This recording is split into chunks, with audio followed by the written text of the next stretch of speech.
ក៏បច្រើនអាយុគិតមកដល់ឥឡូវវាប្រហែលជាជិត50ឆ្នាំតាំងពី1977រែកដីនៅទំនប់ទំពាំងថ្មជាមួយព្រំម៉ាញរូបរាងមើលរូបរាងគ្នាមិនស្អាតប្រហែលទេតែចាស់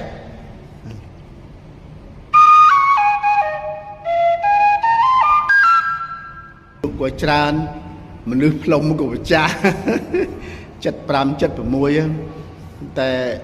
មិនជាជំនាញមិនជាអាជីពទេតែស្រឡាញ់តាំងពីក្មេងមកក៏ចិត្តតែផ្លុំទៅកំដរអារម្មណ៍សិល្បៈកំដរអារម្មណ៍